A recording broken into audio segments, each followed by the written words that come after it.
What up, what up, what up? It's your boy Roy, accompanied by the one, the only, the Dominican bad man, Sergio, aka the floor price guy. And we're Combat Sport Guys coming back to you with another UFC 311 full card breakdown, picks, analysis, opinions, and maybe some bets. Who knows? Last week we did well with our picks. We even landed 4 of our 6 parlays that we put out on the timeline. Make sure if you haven't done so, follow us on X at Combat Sport Guys. The link is in the description below. Show some love. Don't be stingy. Whether you agree, whether you disagree, we're all ears. Look at these. That's why I'm wearing this hat, because I got big ears. I don't want nobody to see my ears. So don't look, don't look. But anyways, I'm gonna pass the rock to my man, floor price guy. How you doing, my man? I'm good, brother. Always a pleasure doing this with you. I think before we get into this recap, we gotta start. We gotta go to the next page because we killed it last week. Out of 14 fights, was it 14? I believe so. Yeah, Yes. 14. I hit 11 picks. You hit 9 picks. It was a great fight night. We did a recap. Go check it out. We always do a pre. We always do a post. We're always dissecting on how to get better, how to learn. And yeah, I mean, it's a phenomenal card. And we got the full recap with the highlights and everything. And what we did this time, we're going to do it every year. We put the bets on the next page. We set up a couple of parlays. I only put the bets that I called for this card. Mm-hmm. And you can see Mackenzie Dern hit as a single. Good money on McKern, a plus 160. Fight Night was plus 180. And then the parlay at Felipe Boone, Thiago Moises, all hit. There were a couple others that didn't hit that were part. That's why we didn't include them. And then we always do other bets outside, and we Mm-hmm. don't include that because then it's like, okay, well, if I'm doing parlays outside of the bet, why do I include them? So there you Exactly. have it. Always kind of follow our picks, not financial advice. I'll Never pass it on to you, financial champ. advice. Yeah, I think you did great with the Philip Bunes call. I think a lot of people were predicting it was going to go the other way, but that was a great pick on your end. And then the Soriano pick, a lot of people were predicting that Medic was going to come out and knock him out. Right, he was going to outstrike him. He's going to be the more technical striker and kind of drag the fight out, tire him out. But great picks from you. You gave us picks at dog money. We are also doing the $100 challenge. So every card we're throwing $100 to see how our bankroll either increases or decreases. Me, I had to dip into the piggy bank because I went broke last week. I went a little too degen. I'm doing those degen parlays. I'm going to continue to put them out. I have a good one. I have a 2 dog parlay that I'm going to put out for UFC 311. So make sure you're tapped in on X. Make sure you're following us. We do have UFC 311 Islam Makhachev up against Arman Tsarukyan II. They met earlier in their career for Arman Tsarukyan's first UFC fight.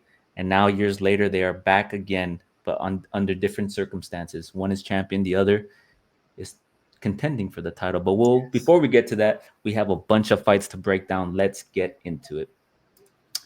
Kicking off the card, we have Tagir Ulanbekov up against Clayton Carpenter.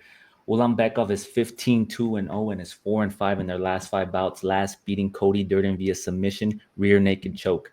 Carpenter is 8-0 and is 5-5 in their last 5 bouts, last beating Lucas Hopcha via submission, rear naked choke. I think for Carpenter being an undefeated prospect, this is going to be a huge step up in competition for him. Um, he's young, he's fast, he has strong takedowns, and his gas tank isn't bad. He's very well rounded, Carpenter. But I think this is going to be a jump for him and a kind of a really really big test. You look at Ulanbekov; he trains out of the Nurmagomedov team, the camp. Those boys. It's a Dagestani era. I always say that it's the Dagestani era, and tonight. I mean, not tonight. UFC 311 is kind of catered around the Dagestanis, right? You have Umar challenging for the bantamweight title. You have Islam defending the lightweight title. And then you have Ulanbekov opening up the card. So I think they're going to have a successful night. You look at Ulanbekov, he has good grappling and his striking's okay. He does utilize his striking to set up his takedowns well and find good entry points, and he's really good in the clinch. I think he also has the length advantage up against Carpenter. So my pick is going to be Ulanbekov to win this bout. What do you got, my man? Uh, I think we're citing almost all the fights together, but Ulanbeka takes his victory. And look, I like Carpenter. I predicted Carpenter was going to be Rocha, but it's just I think he's handling a little bit too much. Now, it becomes a surprise if Carpenter is that prospect that that is amazing and is the next it. But the reality is, um, Khabib's motivation in this camp has been Umar, has been Islam, and then we have Ulanbekov fighting in this card. So you could bet your ass that the same training regimen that those two had to do, he had to do as well. I have a hard time believing that that whole camp was only training. Like, imagine training for 3 rounds and then be like, okay, well, I got to push these guys more. You go sit down and rest. No, no, no. This man stayed there. So I think he takes it lengthy. He's lengthier than his opponent. Needs to be careful with the striking. Needs to grapple. Yeah, and like we have Father's Plan Parlay, which Yeah. Ulanbekov is part of that. I love that you say that. You said father's plan. If you look at our YouTube shorts, we did put out the Dagestani parlay. So, spoiler alert, there is going to be a Dagestani parlay that Sergio's putting out. It literally just contains the 3 Dagestani fighters. I kind of piggybacked off of that, but I included Peyton Talbott as well. I'm really high on him. So we're going to give you that parlay at plus money. But when we say length, Ulanbekov is only an inch taller than Carpenter. But when you look at their reach, he has a 4-inch reach advantage. And with the striking advantage as well, I think he's going to be able to piece him up a little bit, find good entry points and kind of control him on the ground. I don't think he finishes Carpenter, but I think he wins the decision. So the odds for that is minus 325 for Ulanbekov, whereas Clayton Carpenter is at a plus 260. Moving on here. This fight we had broken down last year. Ricky Turcios up against Bernardo Sopaj. And this fight was originally supposed to be on the Neil Magny X Protest card, I believe. Co-main event. It was also co-main event. It was co-main event, right? Well, so was the what's his name? Cody Garbrandt was supposed to be the co-main event for that one, right? Yeah. And why. Then it got bumped up to the co-main event. So that card was very, very interesting because a lot of fights got canceled and it ended up being a really good card. A lot of knockouts, a lot of surprises. But we had broken this fight before, and a lot of my opinion and breakdown of this fight has not changed. I think Sopaj, he's 11-3-9 and is 3-5 in his last 5 bouts, last losing to Vinicius Oliveira via that vicious flying knee KO.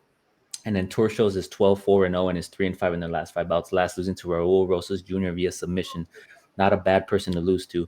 I think for me, a lot of it's going to come down to the mental and the psyche of Sopaj. He's a good kickboxer. He has good striking. He has good movement. Whereas Turcios doesn't have a lot of oomph behind his punches, right? He does throw with speed, but he doesn't have a lot of power. And I think that's where Sopaj is going to have the advantage. But for me, I want to see where his mental's at, because when you get knocked out viciously like that, and you saw it, right? We both saw it. Fighters, sometimes they come in gun shy, right? They come in a little hesitant to not put themselves in that position because they don't want to be knocked out again, or they don't want to take a heavy hit. So I'm still going to go with Sopaj, but I just want to see how he looks after this, how he bounces back from that loss. Sopaj is the pick for me. Yeah, similar to me. Sopaj is the pick. I think he takes it. I think, Oliveira is a killer. That kid is like that. That's, man, what that kid did to this kid is, like I said, he had 10 months to figure it out. I'm happy it's now. He had a little bit more time to recover. Get him a little bit hungrier. Get a little bit more, and then feed him to the dogs. It's going to be interesting. This fight is closer than what many anticipate. I won't be doing any bets on this one, but I do think Bernardo gets it done. And look, he's coming from the All-Star camp, so we'll see who prevails. Yeah. And then you see the odds there. Turcios is a plus 270 currently, whereas Sopaj is at a minus 355. So he's a heavy favorite. We'll see what happens. Next up, we have Rinya Nakamura up against Muin Gafurov. Now, Nakamura is 9-0. He's undefeated and is 5-5 in their last 5 bouts, last beating Carlos Vera via unanimous decision, whereas Gafurov is 19-6-0 and is 3-5 in their last 5 bouts, last beating Kyung Ho Kang via unanimous decision. This fight for me is very simple. Rinya Nakamura is the better athlete. He's the better wrestler of the two. I think he's going to basically, secure takedowns, maul him, control him, and despite his striking not being the best, he has the speed and he has power, right? He doesn't have a lot of good technical striking, but I think his wrestling is what's going to win him this fight. I think he's going to obviously win, in my opinion. He's a heavy favorite. He's undefeated. He's going to retain that. I don't think Gafurov is going to be the guy to beat him. And no disrespect to Gafurov. His defense is going to be tested. He's tough. He can scramble out of the bottom position. He's going to have his hands full here, though, against Nakamura, who's just Really good wrestling. I'm gonna go with Nakamura to win this fight. The odds currently have him at a minus 500 favorite. Wow, there's some heavy favorites on this card, huh? Yeah, the undefeated. That's the thing about it. Like you could spark it up if you want to kind of parlay. You want to improve your parlay. There are certain fights, but Nakamura brings the undefeated streak in full effect here. I mean, they basically they're both similar sizes, similar reaches. It's just Nakamura. It's probably taking this one. I'll be honest with you. I've been bullish on Nakamura. Nakamura, yeah. Nakamura. So you're gonna go with Nakamura as well, yeah, right? yes, sir. Right on. We'll move on here to the next fight. We have a women's bout. I think is this the only woman fight on the card? I think it is, right? I think so. Yeah. Yeah, it's the only one, and that makes sense, right? They had a women's main event last. They spoiled us last week with a lot of women fights. So they're gonna put one on this card. So we have Carol Rosas up against Aileen Perez. Rosa is 18-6-0 and is 3-5 in their last 5 bouts, last beating Pani Kianzad via unanimous decision. Perez on the other end is 11-2-0 and is 4-5 in their last 5 bouts, last beating Daria Zelensankova via submission. Now, looking at the odds here, Aileen Perez is at a plus 210 dog, whereas Rosa is at a minus 270. Now, this might be an unpopular opinion because I have a feeling a lot of people are leaning towards the Rosa side because she's the better striker. She has good takedown defense and she has a good calf kick. If you watch her fight against Irene Aldana, where they went back and forth, she kept hitting her with that calf kick. She kind of slowed down her momentum in that. And I wonder if she's going to incorporate the same game plan up against Perez. Obviously, she's the better striker and she has struggled with wrestlers in the past, despite having a 68% takedown defense. So that's something to kind of keep an eye on. And I'm not saying that Aileen is like fucking, Khabib level wrestler, but she's a grappler, right? She's a grappler. She likes to move forward. And I think she just has all the momentum on her side. I think she's being a bit overlooked here, in my opinion, man. I think she's going to look for the takedowns. And then when she's down there on the ground, she kind of scrambles and she looks for submission attempts. She gets busy. She doesn't just take people down and lay on them.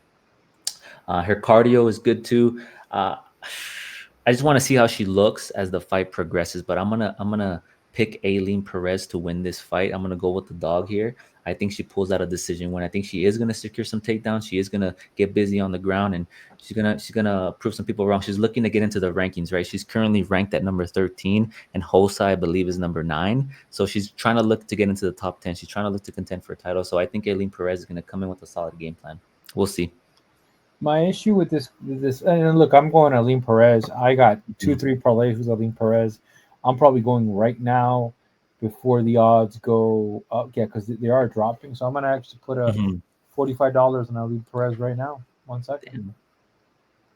That's how bullish I am on this woman. And I'll explain why. Like, she has first and foremost, she has very good grappling.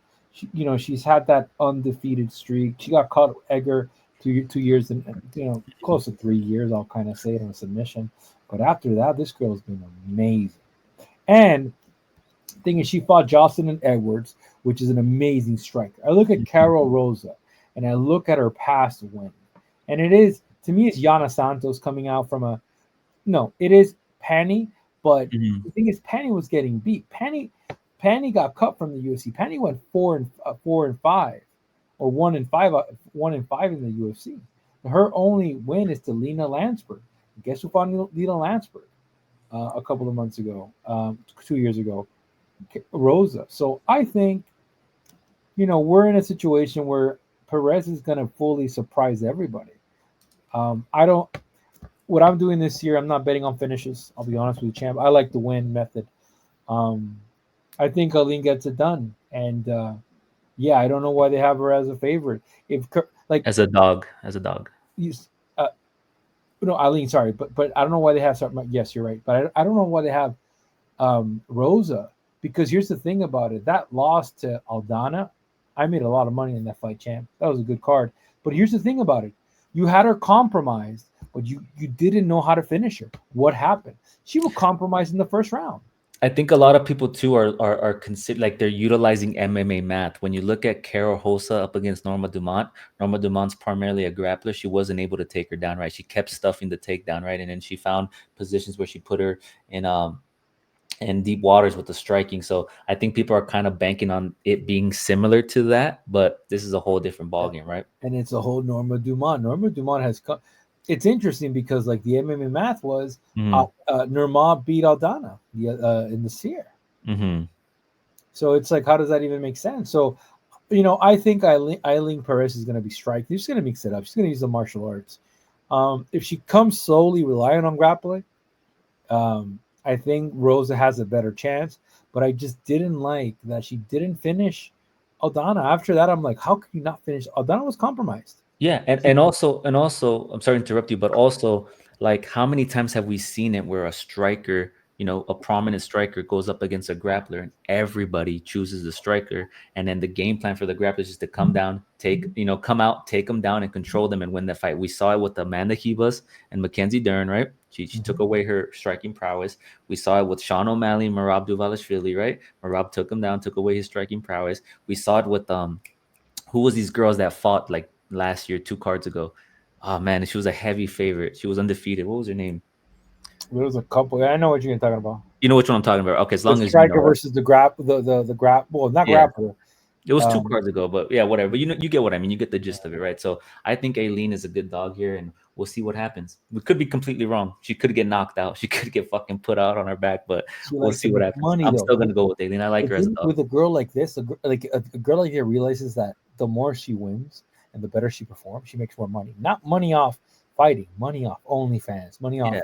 And speaking of the OnlyFans, Floor Price guy is a long time subscriber of Aileen Perez, so his pick might be a little biased just because he's a subscriber. I think he's the top subscriber. How much have you donated? You donated like what, like $3,000? I don't do that, brother. We're good. We'll take a strong pass on that one. Right on. So we're both going with Aileen Perez. Yes, We'll move on here. We have Zach Reese fighting a new opponent. He was originally supposed to fight Cedric Dumas, which he pulled out. And in that fight, he was a heavy favorite. He was pretty much guaranteed to win, right? A grappler, somebody who has good grappling up against somebody who's primarily a striker. But now he's fighting a debutant in Azamat Bekeov. Bekeov? I'll say Bekeov. Bekeov, right? Who's making his UFC debut. He's coming from the LFA. He's fought tough competition, but the only issue that I feel is that this fight is on short notice and the size advantage. Zach Reese is big. He's 6'4" for middleweight. He's tall. He's heavy. Reese is 8-1-0 and is 4-5 in their last 5 bouts. Last beating Jose Medina via unanimous decision. Bekeov is 18-3-0 and is 5-5 in their last 5 bouts. This will be their UFC debut, like I mentioned. He last beat Chauncey Foxworth via KO TKO. As I mentioned, Reese is 6'4". He's well-rounded. He has power behind his strikes, and he has solid Brazilian jiu-jitsu. His takedowns aren't that good, but when he's on the ground, he's good off his back. In his last fight against Medina, however, and I remember we covered this card, and one of the things I said in the post-fight reaction was he looked a little gassed. He was a lot of people were expecting him to get the finish in that fight in the first round because he was hitting him with heavy shots with power, and he couldn't get it done. So when the fight got to the third round, he did look a little jaded. He did look a little gas. So I want to see how he improved on his cardio for this fight because he's going up against a tough opponent. Bekeov coming out of the LFA, he's well-rounded. He's good on the ground. He's good at the strikes. I just think he has the size advantage, and coming in on short notice, Reese is still going to pull out a victory here. They have him as a dog now. He originally was the favorite. Now he's at a plus 175 dog. I had put money on him when he was supposed to fight Dumas, and I got refunded for that. And I'm going to look to see if that line moves a little more to put money on Reese. I'm pretty big on Reese. I like his style. Who do you got for this fight? I got Reese too, man. Like I said, I think we're going to be – we got very similar fights, you and I. I don't like the 2 week, the week and a half replacement thing. I think Reese is a very dominant fighter. I'll tell you what I'm going to do, champ. When Perez gives me my money, I'm going to put it on Reese all the way, and Reese is going to take it. How about that? I love it. Easy. And then one of the things we also do, guys, if you're following along, As we do our immediate fight analysis round by round immediately as the fight concludes. A lot of people like that. A lot of people engage in that. We get a lot of followers on X. That's something original that we're doing that a lot of MMA accounts don't do. And we also do a lot of live betting. So Floor Price Guy is pretty big on the live betting. I'm not so much um, interested in the live betting, and I know he's been very successful. Last week he put money on Ponzinibbio after the first round when he became the dog, and I think how much did you make? Like $100 off of that? 100 bucks, 100 bucks. Yeah, $100, $120. So we also put those out. So make sure you tap into X, put on the post notifications, and follow us there. We are growing that account. We are at 1350 followers. And we've been doing this in September. We're going to continuously grow this account. So make sure you show some love, follow us there, and we'll move on to the next fight. We have Grant Dawson up against Diego Ferreira. Let me look for my notes here. Dawson is 22, 2-1, and is 4-5 in their last five bouts, last beating Rafa Garcia via KO, TKO. Ferreira is 19, 5-0, and is 2-5 in their last five bouts, last beating Mateus Rebecki via KO. What you got for this fight, man? They have Dawson as the moderate favorite at a minus 270 and Ferreira as an underdog at a plus 215. Who you rocking with and why? I'm trying to remember Ferreira was part of American Top Team back in the day. Like that's really what I'm trying to remember. I don't think so. Honestly, like I like Dawson in this fight. I think I mean, look, it's a 10-year difference. My boy's gonna come in a little bit more. I don't know. I feel that Ferreira has more miles in the tank versus Dawson is just up and coming. I'll be honest with you, champ. I think maybe if this was 5 years ago, Yeah. I would have favored Ferreira Diego, but I'm going with Dawson, man. Like my boy was saying how his girl got the trunk. Remember that we saw that fight live. Yeah, we saw it live. We broke it down. He, We he, picked he, Dawson for he that fight beat, as well. beat Rafa Garcia, if I'm not mistaken. Yeah, I got the name right without checking. 3 months ago, I think he's hot, man. He's taking the win. It'll be too much violence. And I think like as you mentioned, I'm not gonna put money on it on a underdog and Ferreira at 40 years old, right? If this was a couple years ago, maybe. And But lightly, I and think lightly this too, right? fight is this breakdown in this fight is similar to the Rafa Garcia. A lot of people were saying, well, Dawson, he's been cracked before. Rafa Garcia is a scrapper. He's gonna put him out. But no, you can't underestimate the wrestling. Dawson is a decent grappler. He likes to grind. He also has good cardio and he applies the pressure and he pushes the pace with his wrestling. I think he's going to take down Ferreira. And, one of the things Dawson has to be careful is exchanging in the striking because Ferreira does have some power behind his hands and he has the striking advantage. It's clear as day, right? We can both agree on that. He is the better striker. And if he's taken down, he does find ways to get up. But I think Dawson right now he's entering into this new version of himself where he's getting better, right? And he said that he wants to challenge the top 10. He wants to challenge the top 15. So we'll see. This is a good test for him. We'll see what he does here, but I'm going to go with Dawson to win He's this just fight. better. Yeah, he also needs to be careful with this guy's jiu-jitsu. These guys were class jiu-jitsu too. Yeah. Good I point. don't think striking is going to be an issue. I think he takes him down. He's going to be able to maneuver him. But if he gets him on the ground like he did Rafa, I don't know how much of an active guard is Ferreira's going to have. But brother, 40. Let's see. Let's see how well this guy's been doing his strength conditioning. Yeah. It has been 8 months. Yeah, he beat an undefeated fighter, Rebecki, but Rebecki was not a top 15. Diego Ferreira was in the top 15 slightly. Mm-hmm. It was interesting. He had a very close split decision 3 years ago with Benil Dariush. But yeah, let's see what happens. Let's see what happens. We're both going with Dawson to pull out this win, and we'll move on. Next up, we have Bogdan Guskov up against Billy Elekana. This fight was originally supposed to be Bogdan up against Johnny Walker, but Johnny pulled out due to a serious injury, unspecified. We don't know what it is. Bogdan remains the favorite. He's at a minus 330, whereas Billy Elekana is at a plus 245. Now, I'm going to go with, let me look for my notes here. I'm going to go with Guskov to win this fight. I just got to find it here to explain to you why. Ooh. Where is it? I don't like what you look for. I just don't like that. It's too late notice, man. Yeah, I think it's too late notice. And when you look at Bogdan here, he is. Let me get this ready. Boom. He is the better striker of the two. He has good movement. He moves in and out, and I think Billy. The question comes down to, as you mentioned, it's the short notice, but Billy also starts off slow. He doesn't push the pace. He doesn't apply the pressure, and I think that's where Bogdan's going to have the advantage. I think he's going to move forward. He's going to get in his face. He's going to overwhelm him, and I think he's going to piece him up, man. I think he's going to outstrike him. I think Bogdan's going to get it done. I don't know if he knocks him out, but I think he's going to get it done. I'm going to go with Bogdan here to win this fight. Yeah, And if you, yeah, it's also another a 2 week notice as well. And let's see. I mean, look, but the guy hasn't faced UFC caliber fighters. Um, I know that doesn't really say anything, but like I'm trying to look at his camp, and I don't. this is his debut as well. Yeah, I think that's why the lean is Mhm. so much on Guskov. I mean, if he could show up like Lopez and control this man, but we'll see, man. Like I mean, look, Yeah. Volkan Ozdemir is no joke. He got a loss, rear naked choke. I Hmm. think he was very underwhelmed. They put him too early, and let's see what happens. But I give it to Guskov.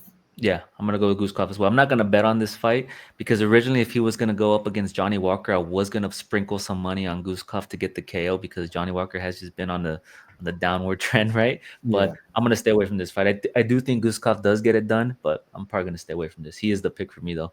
Move on here. We have a men's heavyweight bout. We have Jailton Almeida up against Sergey Spivak. Now Almeida is 21-3-0 and is 4-5 in their last five bouts, last beating Alexander Romanov, your boy, via submission rear naked choke. Spivak is 17-4-0 and is 4-5 in their last five bouts, last beating Marcin Tybura via submission. Almeida versus Spivak is the classic grappler versus grappler, right? And I think when you look at the two, I think Almeida is the better grappler. He's good on the ground. Everybody he's fought thus far, he has been able to take down. He's a good wrestler. He applies pressure. He pushes the pace, and he likes to smother you. Spivak, he has decent striking. He does secure takedowns, but he has trouble controlling his opponents. He does get the takedowns, but he doesn't do much with it when he's on the ground. And I think that's where the disadvantage is going to lie when they go to the ground. I think Almeida has the clear advantage, and I think he's a favorite for a reason. He's a minus 450 favorite up against a plus 340 in Sergey. So Almeida is the pick for myself. I think he's going to overwhelm him with his grappling. He's going to be able to get down there and work and just outwork him and control him. yeah. I gotta start with Almeida. Almeida's looked very good against. I Hmm. like how he looked against Lewis, against Rosemir. Hmm. Um, um, I'm spectacle with Spivac. I just don't see it. I think I think Almeida is just very powerful as well. Hmm. He could just kind of avoid any kind of awkward situation like that. Like that leaning to defense against Curtis Blade and putting his head there. That was just an experience mistake, right? So Hmm. yeah, let's see how he does. But I think I'll gets it done. Decision. I agree. I think Almeida does get it done. And we'll move on here to my boy, Peyton Talbot, up against Rayoni Barcelos. Now, Talbot is 9-0. He's undefeated and is 5-5 in their last five bouts, last knocking out Giannis Gamori, which I saw live. Barcelo is 18-5-0 and is 3-5 in their last five bouts, last beating Christian Quinones via rear naked choke. Talbot, he's an exciting prospect. If you haven't heard of him yet, you're gonna hear of him. He's powerful. He's accurate with the strikes. He's tall for the division. He's long. I kind of compare him to Sean O'Malley in the sense that he when he had the hair, right, he reminded me of Sean O'Malley with the Mhm. length, with the striking, but he's better on the ground in my opinion. He's out of his nine fights, he has seven KOs and two submission wins, and he's good on the ground. He's going up against a 37-year-old well-rounded vet who has good kicks and maintains a good pace. He's also good on the ground, but I think Talbot, he's up and coming. He's a good prospect. I think he's going to get it done. He's potentially gonna finish Barcelos here, and that's no disrespect to Barcelos, but I think Talbot gets it done. I think he does get a finish, and I think he's victorious, and he maintains his undefeated record. What do you think? Man, it's hard to bet against this kid, man. I mean, the push is unreal. Hmm. I'm trying to get like show me Barcelos, show me. I mean, look, Barcelos had a defeat against Umar 2 years ago. Kyler Phillips, your favorites right there. No jab, no Rob Font jab, right? If you've been watching this show, we went back and forth, Kyler Phillips versus Rob Font, and my boy likes to go with the old guard, and I was, this up and comer. He didn't look good in that fight. I'll be honest. Kyler Phillips, I'm never betting on you again. You fucking lost it for me. No, Go ahead. he got it. He got it. I want to see his next fight, but I think Talbot gets it done. Like, yeah, I don't see a jiu-jitsu ish situation, right? I don't. Striking is very clean. Like, he has Sean O'Malley striking. I think that's why he's just different. This kid's just a little bit different. I'm trying to. Does Barcelos get him in a kind of in a rear naked choke? Does he test it? He might test it out, but this kid's been preparing, man. This kid's no joke. So the issue with is the line. The line reflects this because all these all these influencer guys look at the kid and just put massive amounts of money. I think that's the issue. Everybody's like, okay, this is it. I believe he's it, but if I were to have it at a favorite, he's more like a minus 500, minus 400. Yeah, I think so far for the year he has been the biggest favorite at a minus 1400. I don't think he deserves that. I think he's at a minus 500. That's well, I think a lot of people are banking on the fact that he's going to knock him out. I think he's going to win the fight. I just don't know whether he's going to knock him out or sub him. That's the thing, right? We're going to find out a couple days. But yeah, he's in one of the parlays. But for me as well, it doesn't do anything in that parlay, bro. You grab the Dagestani bet and you put this guy. It only ups it up by 30, 40. I think I got him when he was under 1,000. I think it was like a minus 7 with this double of odds. And I think he's going to be a minus 2,000 going into the fight. Minus. Oh, of course, people are gonna once they see those promos and they see the weigh-ins and whatnot. Yeah, as the week ends, people are gonna throw money. Yeah, but I like Talbot. I think he's an exciting prospect. He has that fucking sick ass tattoo right here. I don't even know what it is on the sternum. It looks crazy. It's the black thing. It's just the black hole. It's the black circle, and then he's out there pole dancing. He's calling out, Andrew Tate. This guy's crazy, man. He's from Reno, Nevada. I'm out here in Las Vegas, so I'm gonna go with Peyton Talbot to win. It's your boy. Next up, we have your boy that you often love to talk about, right? Because he made you some money. Is Kevin Holland. Kevin Holland up against Rene de Ritter. Holland is 26-12-0 and is 2-5 in their last 5 bouts, last losing to Roman Dolidze via KO rib injury. De Ritter is 18-2-0 and is 3-5 in their last 5 bouts, last beating Gerald Mearshot via submission. A lot of people thought he was going to struggle in that fight on the ground, and he was able to pull it out and get the submission win. One thing that really concerned me in that fight is the striking. It's obviously notable that his striking isn't all there, right? He's a jiu-jitsu practitioner. He's good on the ground. He's deadly on the ground. But when it comes to the striking, he's not all there. He lost his titles. To strikers, right? That's the only time he lost his titles. But he's coming down from heavyweight. I think he was fighting at heavyweight, if I'm not mistaken. And now he's up in middleweight. Holland is the better striker of the two. He excels when he's up against other strikers.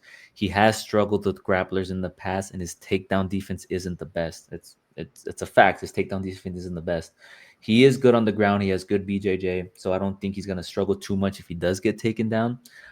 Ritter is long, lengthy. He's exceptional on the ground. He has really good Brazilian Jiu-Jitsu, as I mentioned, but he has struggled against strikers.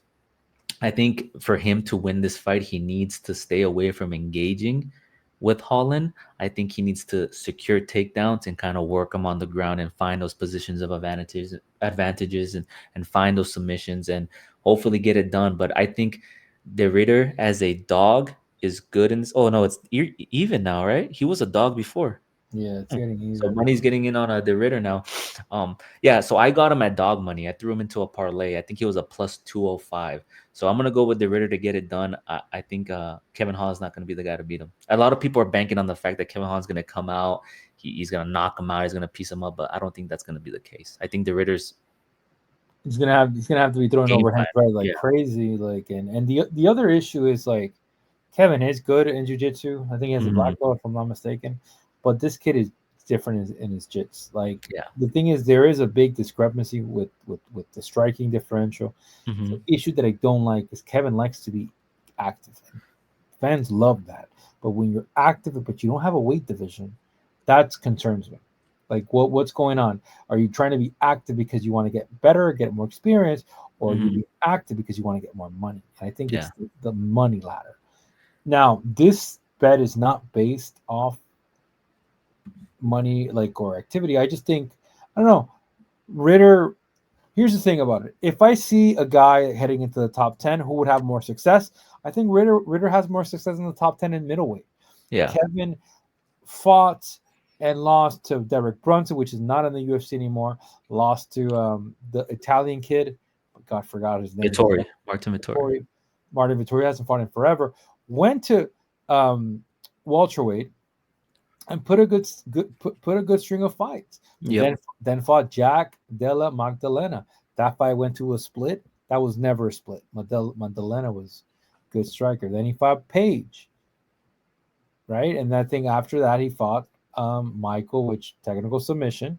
But then he fought Roman 2 months ago and got that rib injury all of a He sudden. got taken down and then he hurt his rib, right? But Roman was dominating him, right? So Roman was the bigger guy. The reality is Ritter is closer to a light heavyweight versus Holland is closer to the welterweight. So, I mean, I'm going to go with Ritter.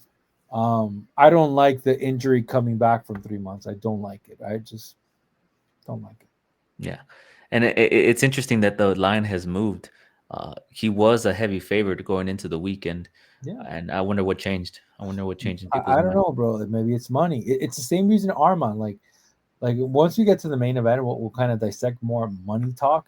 Thing is, as a fan, as somebody betting, I'm not looking for. I don't give a shit about the money. I give a shit about how serious are you at that division versus. Yeah, no, I'm talking about the odds. I'm talking about the odds. I No, get I what know, you mean. I get what you're alluding to. but I We'll also talk think about that might be a factor. Yeah. I just I looked at I heard the press conference. Yeah, and it looks like Ritter was very. They've analyzed Holland. They understand they're facing a good striker. Yeah. And they understand And I that. think he's learned. He's learned in the past. He's lost Yes. his titles to strikers. He's had trouble with striking. So I don't think he's going to go in there and engage in the striking with Holland. I think he's going to incorporate the game plan to take him down. And he's gonna work him on the ground. It's going to be a good fight, in my opinion. I don't know if he subs Holland, but it's going to be a good fight. He could sub Holland. He could. Anything's possible. He could get knocked out too. We can be wrong. Holland can come out and fucking knock him out and talk shit, and it's over. And that's what I was gonna say. So if Yeah. Holland comes in weird in the first round and starts mixing it up, it might be a KO. But so it's up to Ritter to really get close that gap and work his magic. So And another thing that we've seen time and time again is a lot of fighters are not disclosing injuries. So we don't know if he's fully healed from the rib injury, right? How many times have we seen a fight happen, a fighter loses, and then after the fight they say, "Oh, well, I was injured in my training camp. Oh, I was injured going into the fight, or I haven't been fully healed." And I'm not to say that that's the case here, but who's to say it's not, right? My issue is you need to pick a way to. I'm going to listen to a couple of Kevin Holland's post interviews. Because my issue is what is this up and down stuff? Stick to a division. Yeah. If you're gonna stay in middleweight, you need more muscle. You need to get a little bit more jacked. Yep. They were throwing this guy around at middleweight, right? Oh, he knocked out Jacare Souza. Souza was on his way out. Let's be honest with each other, champ. Yeah. We're both going with Rene De Ritter to win this bout. We'll move on here. Is this a pay-per-view card or is it this is the main event card right here? This is kicking off the main event. The main card, I'm sorry. Okay. So Kevin Holland is opening up the main card. This is pay-per-view here. Next up, we got Benil Dariush up against Renato Moicano. Dariush is a lot of people's favorite underdog for some reason, right? He is 22-6-1 and is 3-5 in their last 5 bouts, last losing to Arman Tsarukyan, who's in the main event via KO. Moicano is 25-1 and is 4-5 in their last 5 bouts, last beating Saint Benoit Denise via KO doctor stoppage. He fucking was able to take him to the ground, hit him with that vicious ground and pound, open up his eye, and just fucking end it there, right? I think Dariush is good. He's well grounded. He has power behind his hands and has the edge in the striking up against Moicano.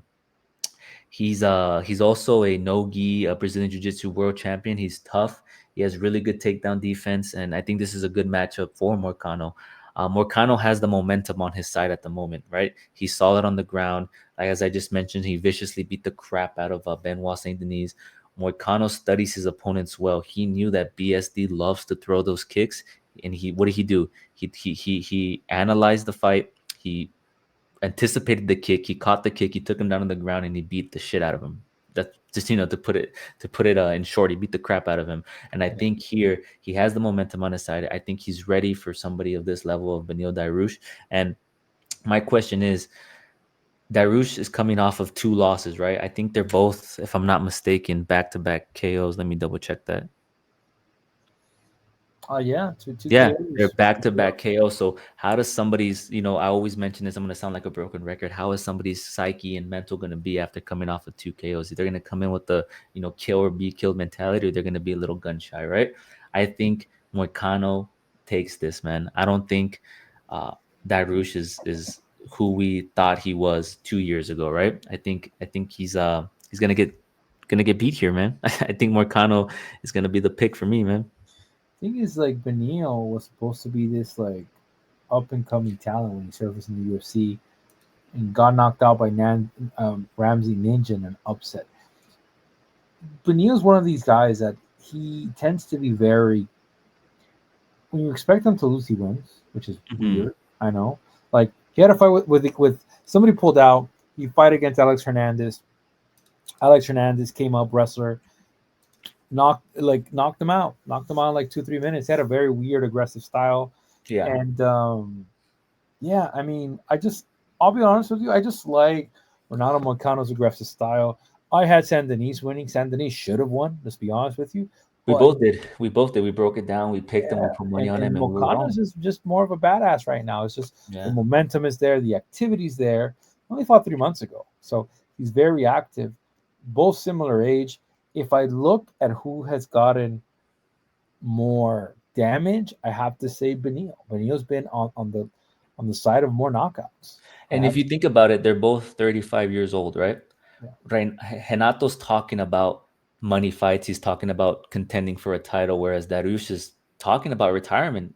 Like he's thinking that route, right? He's not thinking about contending for a title. He's not thinking about these big fights. He's thinking about kind of hanging them up in the future. So I think the two mindsets are very different. So I'm gonna go with Money Morcano here to yeah. win this And I fight. remember when Moicano debuted in the UFC, he beat Jeremy Stevens, which was very puzzling because who's this kid being a top contender? And it's just like Exactly. he's just too big for the featherweight division. So I give it to Moicano. Moicano's motivated, but I tell you, champ, right now, it's gonna be very. Beneil has very weird striking, but Beneil's also very good on the ground. So Yeah, it's gonna be a good technical fight in my opinion. I think I, I I hope these guys grapple and yeah, yeah, because they're me both too. finishers. Yeah, I think it's going to be a really good fight. I'm actually excited for that fight on the main card. This whole main card is actually really good. Next up, we have light heavyweight action. We have Jiri Porchazka up against your favorite Jamal Hill. Porchazka is 35-1 and is 3-5 in their last 5 bouts. Last losing to Alex Pereira via KO TKO at UFC 303. I was there to see that. My man got rocked with the kick and then he got hit with the left hook. Got dropped twice. Hill is 12-2-0 and is 4-5 in their last 5 bouts, last losing to Alex Pereira via KO TKO at UFC 300, which I was also there for. And ever since he got knocked out, I don't know what he's been going on through his mind, but Hill has been on a phenomenal social media run where he's just always trending for saying these outlandish things. And I wonder if a lot of people are betting against Hill because of the way he conducts himself on social media. They probably just don't like him or for whatever reason, but pick we're not gonna dissect this fight or break down this fight based on how Hill acts on social media, right? We're gonna base him for how he fights. Jury is strong, he's durable, you know, in the fight against Alexander Rakic, he came back. He came back when he was kind of losing in the first round. I guess he came back to knock him out. He was getting beat by Glover Teixeira, but he also came back to submit him. So that kind of speaks to his endurance, his tenacity, and his willpower. Right? He likes to come forward and pressure and get in your face. I think he's well rounded. I just dislike how he leaves his face open.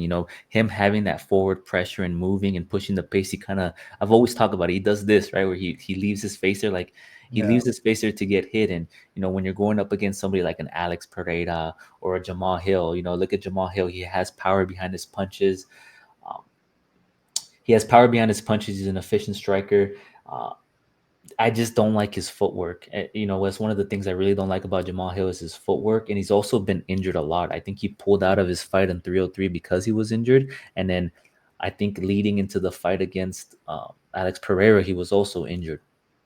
So I think the difference in this fight up against these two is going to be the forward pressure movement, and I think Jiri has that advantage in my opinion, and I think he's going to be able to push the pace and maintain the pressure on Hill, but Hill has that puncher's chance, especially with how Jiri leaves his face open. But I'm gonna go with Jiri Porchazka to win. I think he's the more well-rounded fighter. Same. Jiri's very awkward. Jamal also drops his down a little bit. Has a very style of sometimes he'll fight kind of like punching, Yeah, from the hip. yeah, Jiri's just weird as fuck, and Pereira's just on a different level. yeah. I think Pereira owns both of them, but no, I got to side with Jiri, man. I just think Jiri. If you think Jiri didn't learn his lesson about that left hands, he loses this fight. But I think he went back and he realized it's not toughness. It's just I need to be more technical. And I think this fight is the fight to showcase more technical. Show your wild side. Bring your hands up. Jamal Hill needs to get the finish because the thing is, if I look at who needs to prove more to the fans is more relevant. Jamal has a big fucking chip on his, like Jamal. My man wants to win so he could prove to the weirdos. So shut up the weirdos, bro. I get it, but I'm going with Jiri. I understand. Yeah, I'm going with Jiri as well. I just don't like the excuses, the stuff. Like I kind of want Hill to win just to hear the shit he would say because that's going to be entertaining. He could win. He could win. This is a 50-50 fight, man. This fight is so close that it's razor thin close, man. It's just like one mistake by both of them. If Jiri does that fucking hop and slip shit he does, like level change, slip, act weird, jab, cross, kick to the face, and similar to this, if Jiri starts to get a little bit comfortable, drops a hand, all of a sudden, kick by Hill, it's not a bad fighter. And I think Jiri looks in better shape. I think Hill mentioned how he was like 240 a couple weeks ago. It's like, bro, he's like, I'm a big boy. I'm a big boy. So I want to see if he's gonna make weight come Friday, and let's see how he looks. One thing I don't like about Jamal Hill, and it's always been his movement. He kind of flat-footed. If you watch him, like you mentioned, Jiri hops around, he moves in and out, but Hill just kind of just walks forward. He has that awkward stance. So it's going to be an interesting fight, but Jiri's going to get it done. Here's the thing about it. I think Jiri also is going to take him down. You think so? Jiri's going to get so fucking weird. And he's going to mix it up, kicks, all this stuff, takedown. Yeah. It's what he did with Teixeira. Like he took Teixeira, submitted Teixeira. So who's not to say he doesn't do the same thing to fucking Hill? So we'll see. Yeah, we'll see. Yeah. So next up, we're moving into our co-main event of the night. Banger of a fight. We have Merab Dvalishvilli. You have to be man first. You have to be man up against Umar Nurmagomedov, Khabib's cousin. If you don't know, Nurmagomedov is 18-0. He's undefeated and is 5-5 in the last 5 bouts. Last beating Corey Sandhagen via unanimous decision. Dvalishvilli is 18-4-0 and is 5-5 in their last bouts. Last beating Sean O'Malley via unanimous decision, where he won the bantamweight title. Dvalishvilli as the champion is a bit disrespected here. He's at a plus 250 underdog, whereas Nurmagomedov is at a minus 335 favorite. Who do you have for this fight? Break it down for me, man, before I get into it. I think it comes down to striking. And the fact that Umar was able to piece up Corey Sandhagen in the striking department, that was very impressive. Because I think Corey has one of the best striking in the UFC, but what he doesn't have is the grappling. So in this situation, I think let's see what comes out. I have a hard time thinking that is Merab's grappling that much superior than Umar? No, because Umar comes from the generation that's more well-rounded. That when they started to kind of fight, started with striking and grappling at the same time, versus Merab has grappling, and then he started incorporating the striking. But it's just the pace of Merab that gets me worried for Umar, because what's going to happen if Merab starts to be the Energizer Bunny and like it's gonna be interesting to see if, let's say, Nurmagomedov takes Merab down, Umar gets out of it, pushes the pace, because, like I said, he was beating Peter Yan. Peter Yan was beating him. Henry was beating him. But what happened is that the tide shift when the pace matched up. So if Yeah. Umar is able to control the pace at 29 years old, which again, you're coming from father's plan, so you've been training. You know what's at stake here. Mm-hmm. So yeah, and also like I did look at the Mighty Mouse workout he did with the Habib I camp. saw that too. Yep. Those guys like those guys are like, that's why they're so good shape, because they're Yeah. they're training hard, man. And Merab, as you mentioned, his nickname is the Machine because of his exceptional cardio. I think he's a great chain wrestler. He's a great freestyle grappler. I think even Khabib said it. He has that advantage over Umar. And as you mentioned, Umar is the better overall fighter. I think this fight does come down to this striking. And one of the things that I spoke to you about off air was in the Sean O'Malley fight. Merab took a notable hit to the body, right, which looked like it hurt him, right? He kind of backed up. He moved around the octagon after he got. I think it was a leg kick that O'Malley threw that hurt him, and I think Umar noted that, and I think he's gonna work the body. He's gonna work the body and incorporate some takedowns, and what he did up against Corey Sandhagen was telling. It was good.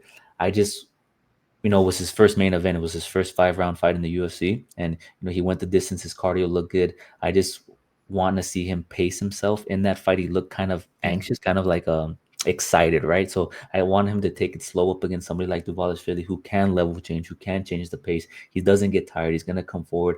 I think Dvalishvilli is going to shoot for a lot of takedowns. It's going to be a good fight, man. It's going to be a good fight. It's going to be one of those fights that's going to be very tactical. But I think, Nurmagomedov knows what he's up against. He's waiting for this, and yeah, father's plan, as you mentioned. He's coach, like, man, I'll be honest with you, man. Like the general, I think you got to call Habib the general. Yeah, he's just so methodical. Like you got to understand, like they've broken. They just don't go into these fights and like they break these guys down and away and one of the things the interviews and it makes sense. It's like, and this is why again we're waiting for the main event, and I'll give you my prediction. But Umar,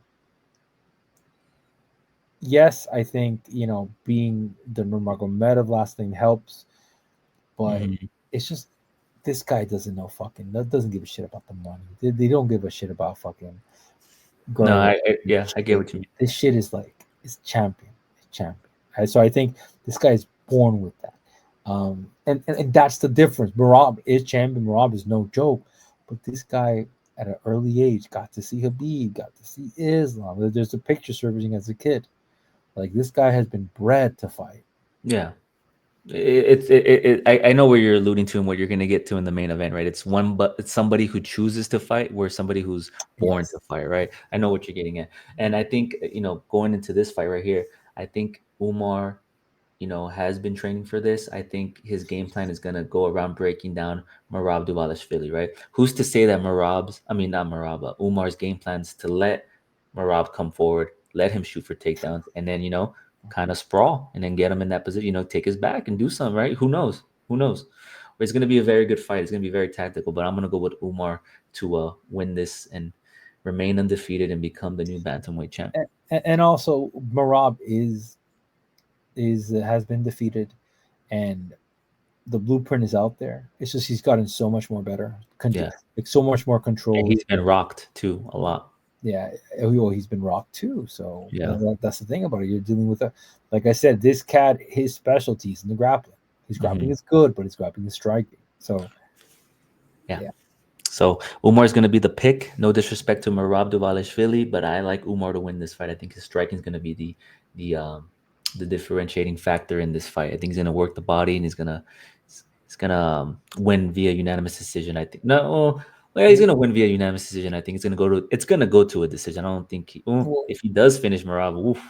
Yeah, it's big and he can, but I want to see the pace. Like I want to see.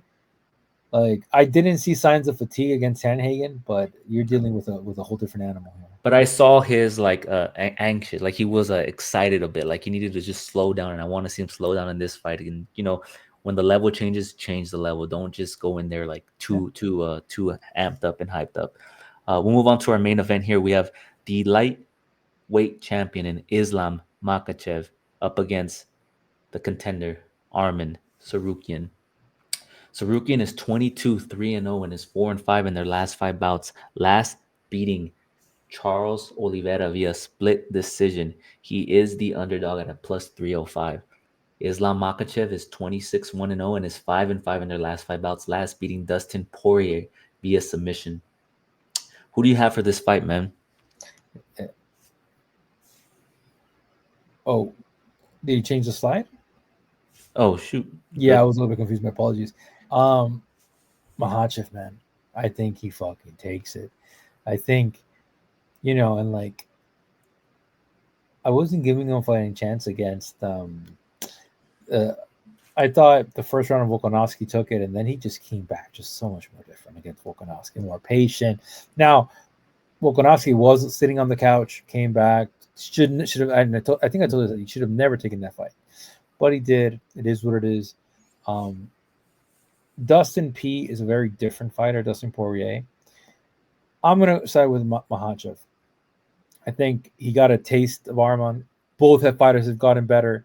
I don't like how Gamrot beat Arman, because you could imagine it wasn't by striking, it was grappling, if I'm not mistaken. It's a combination of a little bit. So Gamrot is good, but yeah, Islam should take this. Like I said, this guy already has money. Why is he fighting? He's fighting for legacy. He's getting his ass beat. Like, I think they're going to come very tactical with the plan. Didn't like Arman talking about money, talking about, you're not that guy. You could have been like, you're that guy now, but like that's saying you're going to retire. Yeah. It's so you want money, but you have money. It's just weird. But he's a troll too, right? He's a troll. So I don't know what to think, but I got to go with Makhachev. I have to go. Yeah. He beats the record. He beats the record for title defenses.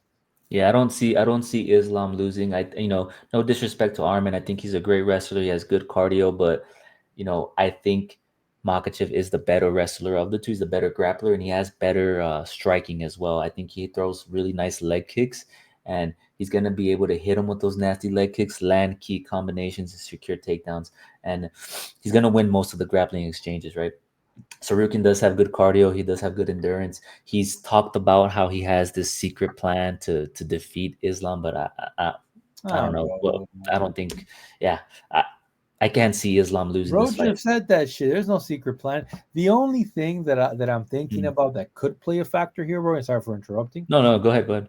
Training with Hamza, like how better that wrestling fight? Yeah. How better did his grappling get?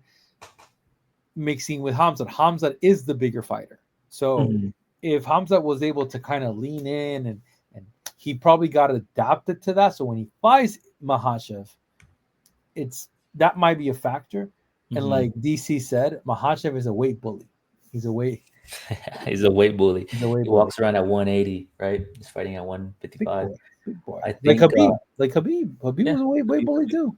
And I think they're like around 5'10", 5'11", I think, if I'm not mistaken. He's 5'10". Yeah. I think also too, I forgot what I was going to say. What was I going to say? I forgot what I was going to say. I lost my train of thought. But yeah, I think, I was going to say this. Tsarukyan did struggle against Charles Oliveira, even though he got the split decision when he was almost choked out. I think it was in the first round at 300. I think he was caught in a choke, and he laid flat, and what saved him was the end of the round. I think he would have went out if he had a few more seconds, right? A few more seconds on the clock. But I think Makhachev is really good. He's really good at his sense of urgency and in changing the levels. We saw it against Dustin Poirier, right? How he changed the levels going into, I think it was the fourth round. Did he beat him in the fourth round? Yeah. I think it was in the fourth round. He changed the levels and he was able to get the submission. So I'm going to go with Islam to retain his title. And I agree with you. I think it was in the fifth round, not the fourth round. It was in the fifth round. But I think he's going to be able to retain his title, and he's going to remain the champ, and he's going to beat that streak, right? I think he's currently at 7. I think he needs 10 to beat the streak or something like that. No, he just needs one more. Well, yes, for the win streaks. Yeah. But okay, no, for the title defenses, yes. Yes. But he beats the lightweight. Nobody has held the light. That's what it is. Yeah. That's what I saw earlier in the week. Yeah, I think this is gonna be an exciting card, an exciting main event. I think it's gonna be a Dagestani night, man. I like that Dagestani parlay. Make sure you check out our shorts. It's there if you want to tell that or consider that. None of this is financial advice. Only bet what you're willing to lose. That's kind of the motto, right? It's the rule of thumb. Make sure you follow us on X. We're gonna put out our picks immediately after we drop this video, and then we're gonna drop our bets on Thursday or Friday, one of those 2 days. And follow us for the fight round by round analysis, immediate analysis after the fight ends. People like that, as I mentioned. Make sure you show some love. You like, you subscribe, you comment, you follow us. Help the algorithm out. Drop a comment if you agree with us or if you disagree with us. We're all ears. We're not gonna take anything offensive. You have anything, my man? Now we're ready to go, man. It's a good card. Looking forward to it. The bets are going to be interesting. We'll pull them out this week, and let's take it home, champ. Yeah, we'll pull them out this week. We'll take them home, guys. Once again, make sure you show some love. Hit the like, hit the subscribe. Do what you do. Love what you love. We'll see you on the next one. Peace. Peace.